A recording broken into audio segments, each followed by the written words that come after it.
Hello, കണ്ണൂരിലെ വൈശാലി ഗ്രൂപ്പിൻ്റെ തീർത്ഥാടന പാക്കേജിൽ പോയ 2-3 ദിവസങ്ങളിലെ അമ്പലങ്ങളിലെ ഏതാനും കാഴ്ചകളാണ് ഇന്ന്. ഇത് ആലപ്പുഴയിലൂടെ ഞങ്ങൾ മണ്ണാറശാലയിലേക്ക് പ്രവേശിക്കുകയാണ്.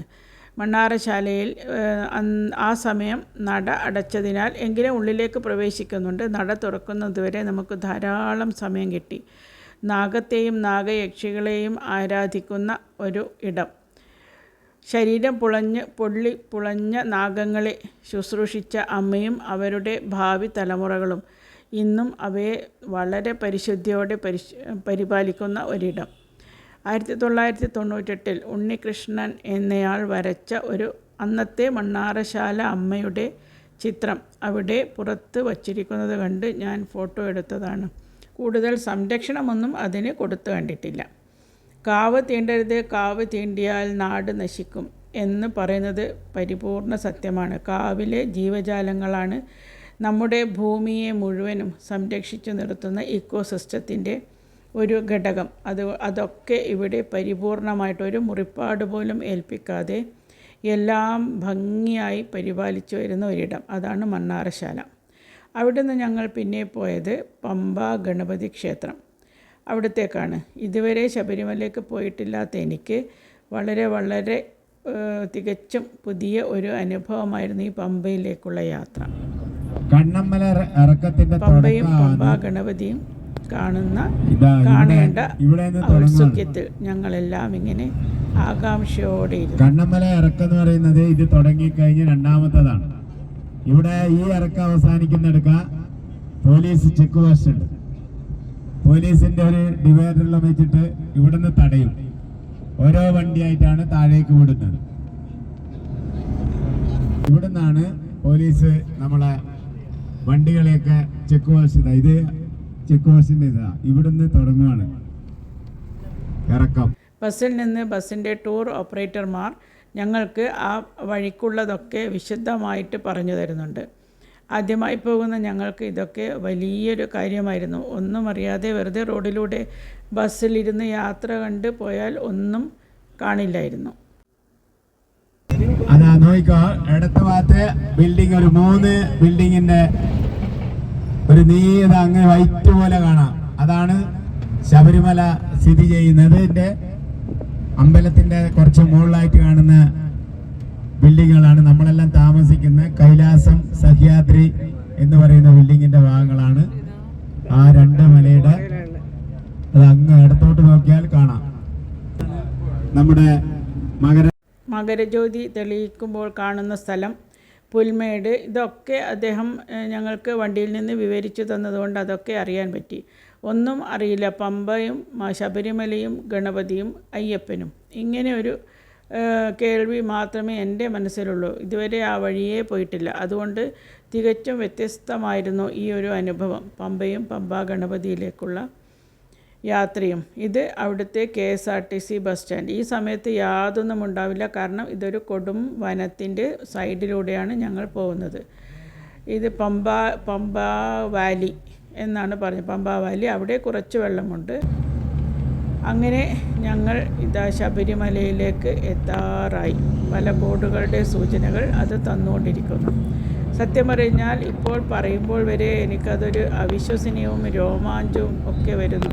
ശബരിമല എന്ന പവിത്രമായ ഒരു സ്ഥലം, നമ്മുടെ ആരാധനാലയം. വിചാരിക്കുമ്പോഴൊന്നും പോകാൻ പറ്റാത്ത സ്ത്രീകൾക്ക് ചില കാലഘട്ടത്തിൽ മാത്രമേ അവിടെ പ്രവേശിക്കാൻ പാടുള്ളൂ. അങ്ങനെ ഒരു സ്ഥലം. അവിടെ ഇപ്പോൾ താഴെ ഒരു പുതിയതായി പുലിപ്പുറത്തുള്ളൊരു അയ്യപ്പന് വിഗ്രഹം വെച്ചിട്ടുണ്ട്. പിന്നെ കാണുന്നത് ധാരാളം കുരങ്ങന്മാർ, പമ്പയും പമ്പയുടെ പരിസരങ്ങളും. ഇങ്ങനെയായിരുന്നു എനിക്ക് കാണാനും ഇഷ്ടം. ധാരാളം തിരക്കുകളുള്ള ഒരു പമ്പയല്ല എനിക്ക് കാണേണ്ടിയിരുന്നത്. അയ്യപ്പനെ കാണാൻ എല്ലാവരും വരും, പക്ഷേ ഇങ്ങനെ ഒരു കാഴ്ച, പണ്ടുള്ള പമ്പയും പമ്പയുടെ തീരങ്ങളും, വിജനമായ പമ്പ, ഇതായിരുന്നു എൻ്റെ മനസ്സിൽ. എനിക്ക് കാണേണ്ട പമ്പ ഇതായിരുന്നു. ഒരിക്കലെങ്കിലും അയ്യപ്പനെ പോയി തൊഴണം എന്നുള്ള ആഗ്രഹം മനസ്സിലുണ്ട്. സാധിക്കുമായിരിക്കും. അങ്ങനെ ഇത് ത്രിവേണി പാലം. പിന്നെ പമ്പയിൽ വെള്ളമൊക്കെ വളരെ കുറവായിരുന്നു. എങ്കിലും ഒരാഗ്രഹ സാഫല്യത്തിന് വേണ്ടി ഞങ്ങളൊക്കെ ഒന്ന് കാലുകുത്തി എന്ന് പറഞ്ഞാൽ ശരിക്കും ഒരു ആഗ്രഹ സബലീകരണം ആയിരുന്നു അത്. അതിനുശേഷം ഞങ്ങൾ പമ്പാ ഗണപതിയെ കാണുവാൻ ഒരല്പം സ്റ്റെപ്പ് കയറണം. അങ്ങനെ പമ്പാ ഗണപതിയെ കണ്ടു. പമ്പാ ഗണപതി നട അടച്ചിട്ടാണെങ്കിലും തുറന്ന പ്രതീതി തന്നെയായിരുന്നു എന്നെ സംബന്ധിച്ചിടത്തോളം. അവിടെ നിന്ന് പിൻവശത്തൂടെ നടന്നാണ് ശബരിമലയിലേക്കുള്ള കയറ്റം നമ്മൾ നടന്ന് തുടങ്ങുന്നത്. അത് അവിടെ നിന്ന് നടന്നിട്ട് തന്നെയാണ് മല കയറേണ്ടത്. ഇത്രയുമാണ് ശബരിമല പമ്പയിലേക്കുള്ള വിവരണങ്ങൾ. അവിടെ നിന്ന് ഞങ്ങൾ പന്തളം കൊച്ചു കോയിക്കൽ തേവാരപ്പുര അയ്യപ്പസ്വാമിയുടെ ബാല്യകാലം ചിലവഴിച്ച സ്ഥലം. ഇവിടെയാണ് തിരുവാഭരണം സൂക്ഷിക്കുന്നത്. തിരുവാഭരണവും തിരുവാഭരണ ഘോഷയാത്രയുമൊക്കെ ഇവിടെ നിന്നാണ് തുടങ്ങുന്നത്.